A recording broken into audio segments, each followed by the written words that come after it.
series, and I can write it as tau r. So I can rewrite the balance as minus tau r 2 pi r dr plus d by dr tau r 2 pi r dr into dx. Did I get it right? Yeah. 2 pi r dx. Sorry. 2 pi r dx. Okay. So I can open it up and write it in Taylor series expansion. So the variation of radius, remember that it's a varying cross sectional area, so it has to be preserved inside the differential. Okay. Plus dx 2 pi r dr minus 2 pi r dr plus dp by dx 2 pi r dr into dx. That should be equal to 0. Okay. So now, so that will be minus d by dr r into tau r plus that should be equal to dp by dx. So that's the force balance. That's the force balance. Okay. What is tau r? So be very careful about the sign that you have. When you are actually using cylindrical coordinates, it's not the same as what you have in Cartesian coordinates. So remember that in Cartesian coordinates, in flat plate case, if you look at the flat plate, okay, the wall is actually, the effect of the wall is actually in the positive y direction. But when you take a tube, the effect of the wall is actually in the negative r direction. So remember that if you take a, so compare that with the tube. So if this is the center, so the positive r direction is going outside from the center. So the wall is now actually located at r equal to r naught. Therefore the effect of the wall is actually in the negative r direction. That's why you have a minus sign. So be very careful when you go from Cartesian to cylindrical coordinates or spherical coordinates. You should always be very careful about the sign that you use. Okay. So therefore, so if you plug that in, it will be mu into d by dr r du by dr equal to, oh I forgot an r here, r dp by dx. So the r doesn't cancel out because it's present inside the differential. It should be r dp by dx. Please correct it. Okay. So mu by r d by dr into r du by dr equal to dp by dx. So that gives you a balance for the velocity in the fully developed regime. Okay. So this is not true in the developing or the entry regime, it's true only in the fully developed regime.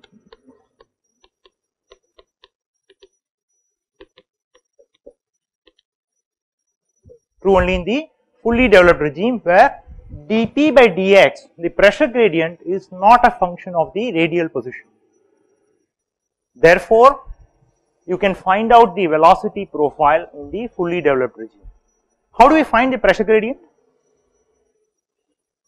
Is it a measurable quantity? Yes. How?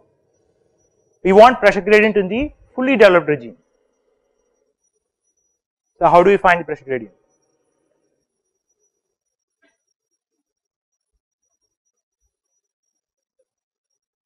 How many of you have heard this friction factor? Friction factor, right? So if you know the friction factor, friction factor is actually defined as F. Okay. If you know friction factor is actually related to the pressure gradient in the fully developed regime. So if you know the friction factor, then you should actually be able to estimate the pressure gradient. So that's given as minus dp by dx into d divided by rho. So that's the friction factor. How is the friction factor and friction coefficient defined? What's friction coefficient? So friction coefficient, that's Cf, that's tau divided by rho um square by 2. How are these two related? How are these two related? Yeah, they are not same, this definitely not same, but how are they related?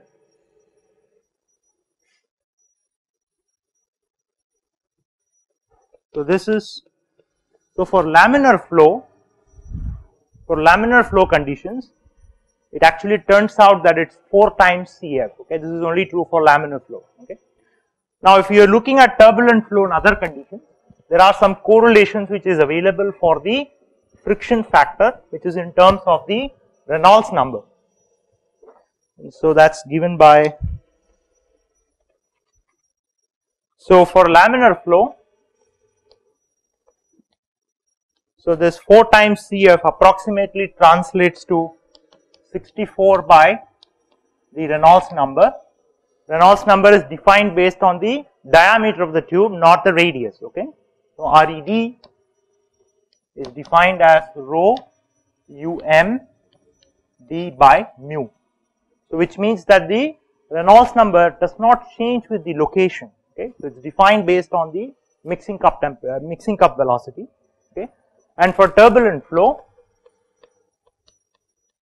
it's given by 0.316 into Re d power minus half, and this validity is when it is less than or equal to 2 into 10 power 4. What's the transition Reynolds number for pipe flow? 2000, 2100 ballpark, and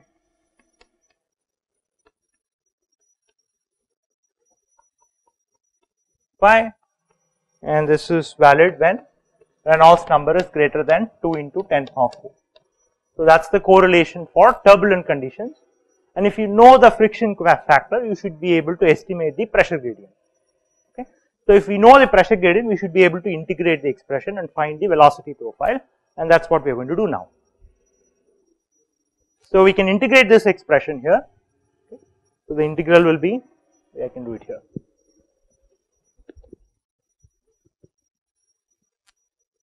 So I can integrate this expression, so it will be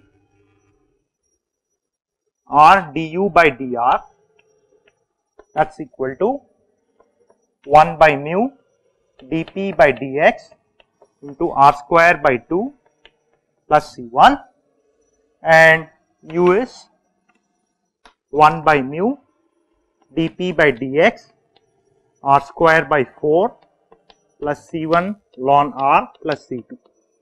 So that's the integral. What are the boundary conditions? R equal to 0, R equal to 0, so du by dr at R equal to 0, that's equal to 0 because of the symmetry, okay. And what about the other boundary condition? U at R equal to R naught is 0,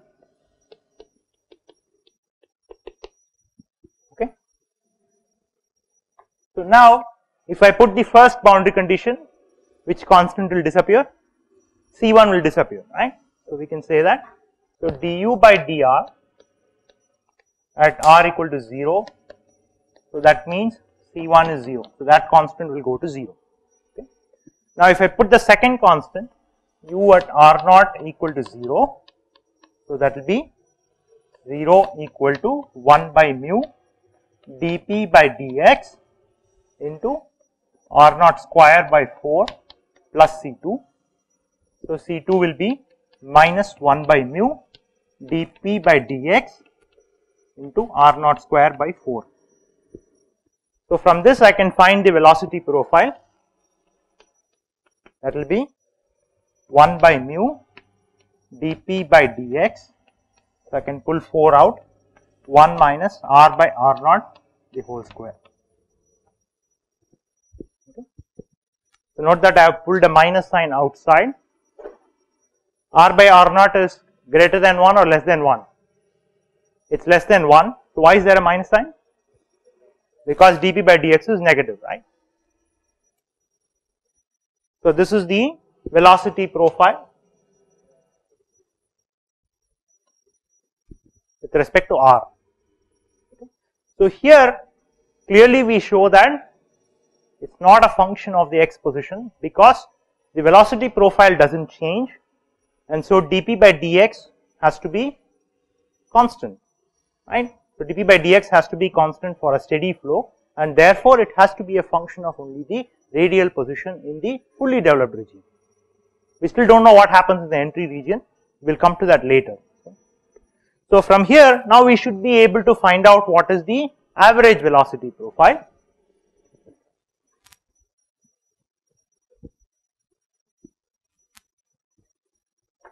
So um, which is the mixing cup or the average velocity profile, is 2 by r naught square integral 0 to r naught u into r dr, right.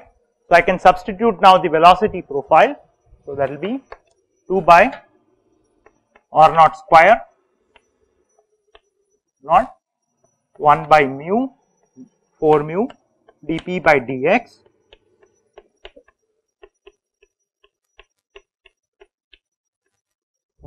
I am not going to do the integration here, just give you the final expression. So the integral will be minus 1 by 4 mu dp by so that will be r naught square by 8 mu into dp by dx. Okay, so that will be the average velocity. So now I can use that as a scaling. Remember we defined average velocity for scaling purposes, right. So if I know dp by dx, I am done. I know my cup mixing velocity, and so I now know the scaling velocity. So now I can use that to scale my actual velocity profile. So therefore u by um is now given by 2 into 1 minus r by r naught the whole square. So that is the velocity profile in the fully developed regime. Okay, is that clear to everyone? Any questions on this so far?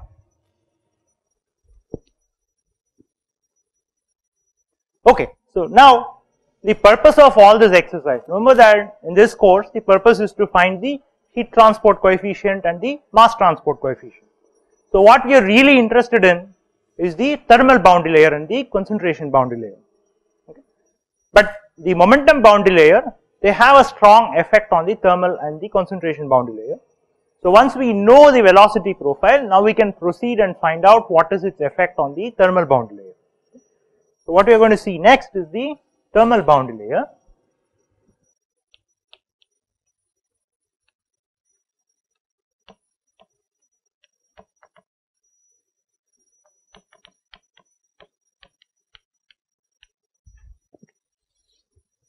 So how do we characterize thermal boundary layer when there is a fluid which is flowing through a pipe?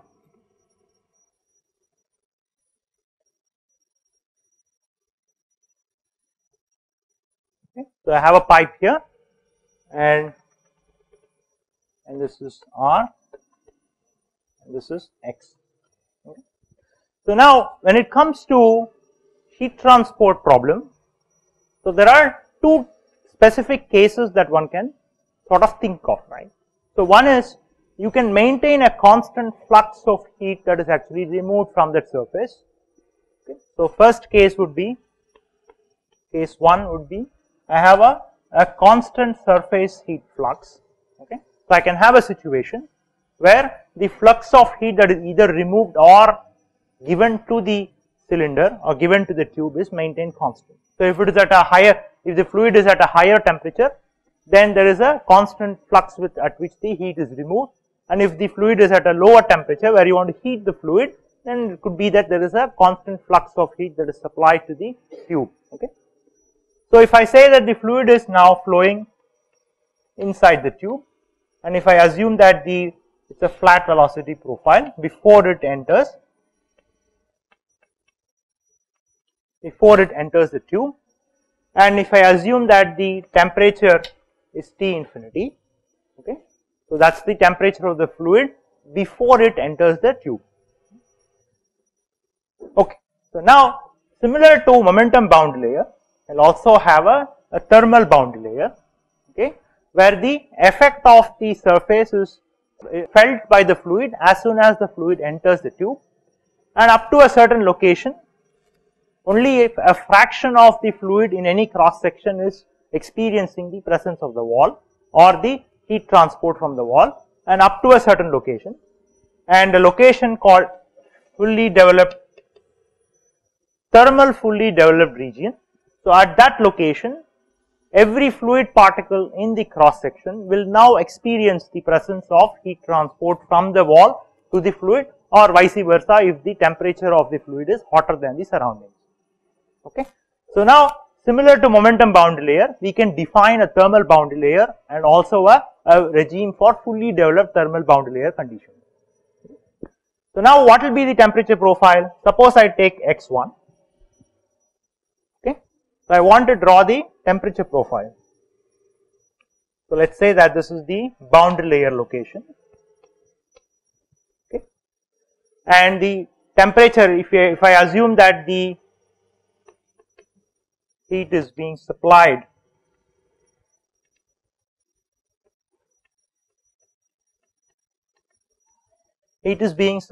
to the fluid, okay. So now what will be the gradient, what will be the flux at the boundary? Will it be positive or negative? So heat is being supplied from the surroundings to the fluid, negative flux, okay. So now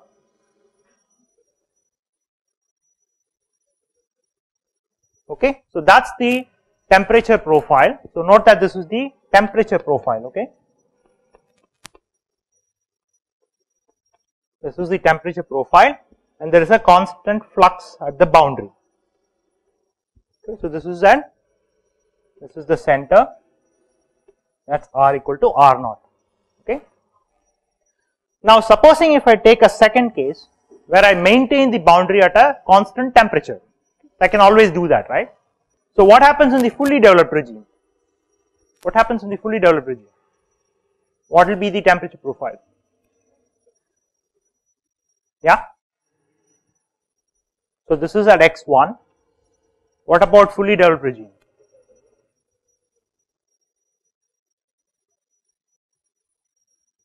So supposing I have a x greater than the fully developed location, there is no boundary layer, okay, because the fluid particle at every location in the cross section is now experiencing the presence of heat transport from the wall or to the wall, okay. So which means that so there will be a temperature profile which looks like this, okay. Is this a function of axial position? Remember in velocity bound layer we said moment it touches the fully developed regime the velocity profile does not change. What about in the case of thermal bound layer? Yeah, same? No. Even here you will have heat that is being supplied to the fluid, right. So how can you have a same temperature profile? So the temperature profile, the local temperature profile is now going to be a function of both x and r in the fully developed regime, unlike what you saw in the momentum bound layer.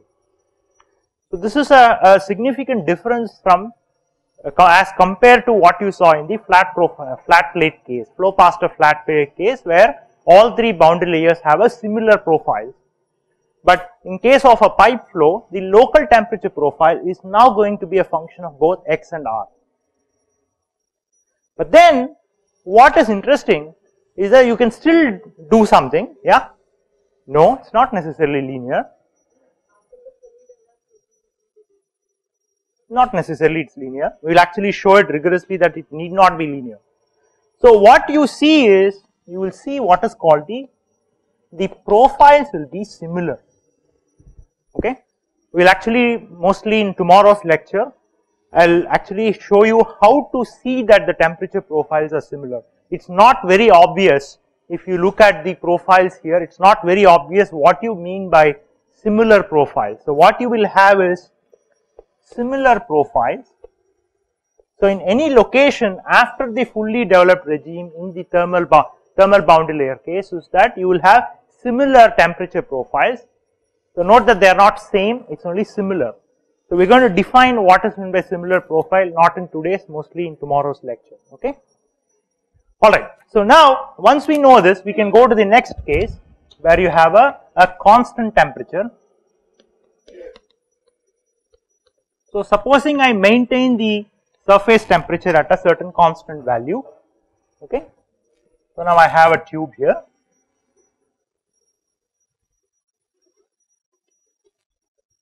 Once again I have a boundary layer, thermal boundary layer, thermal, and I maintain the surface temperature as constant. Okay. So now I can draw a profile, let us say at some location x1. Okay. So that is a constant temperature.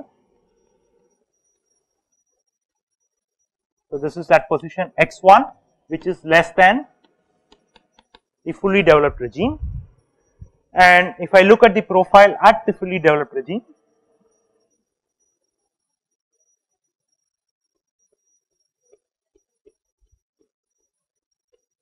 so once again that is a temperature of the surface, and as you go past into the pipe, there will be continuous transport of heat from the wall to the fluid, and so there will be a change in the temperature profile. Once again this will be a function of x and r, but what you will see is that you will get what is called a similar profile,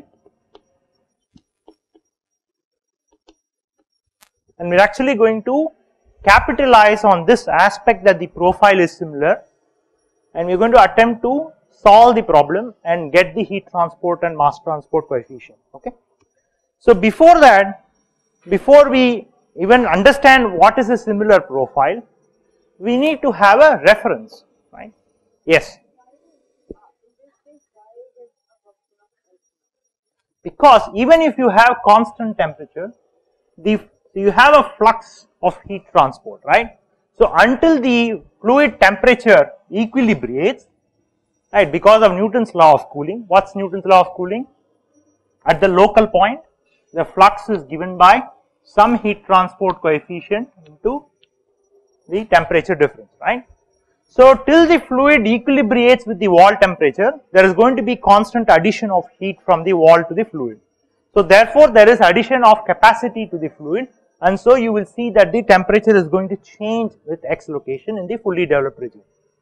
This is fundamentally different from what you saw in the momentum boundary layer, but we will see that because of the similarity or the profile is similar, you will see that there is some intuitive way by which you can actually solve this problem. So in order to define similar profile, we need to define a reference temperature,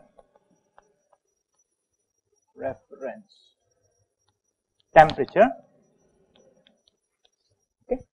Just like how we define mixing cup velocity, we can also define what's called the mixing cup or the average cross-sectional average temperature. So how do we define this? What's the conserved property? So remember, in the velocity boundary layer we use the mass flow rate as the conserved property.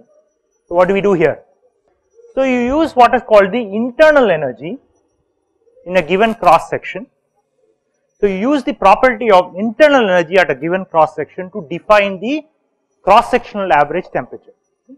So the internal energy at any location is given by integral over the cross section rho times the capacity of the fluid, internal capacity of the fluid, which is rho Cv multiplied by U into T into dAc, right. So that is the internal energy that is actually being transported.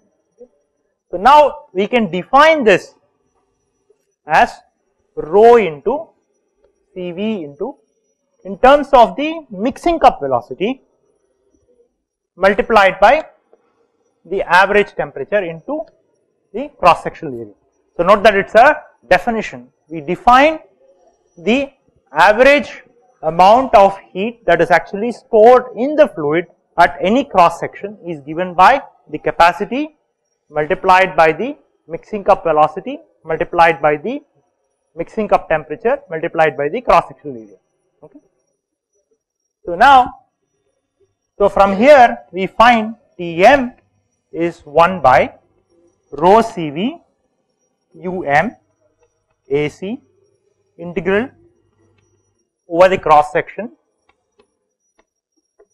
T into dAc. Okay. So I can, dAc is nothing but 2 pi r dr. So that will be 2 pi into rho Cv if it is incompressible fluid um AC U into T into r dr, 0 to r. Okay. So from here we can deduct that Tm, we can deduce that Tm is 2 pi divided by um into cross sectional area is pi r naught square into integral u t r dr 0 to r naught. So that will be 2 by um r naught square r dr. So that is the definition of mixing cup or average temperature profile at any cross section. It is called the mixing cup or average temperature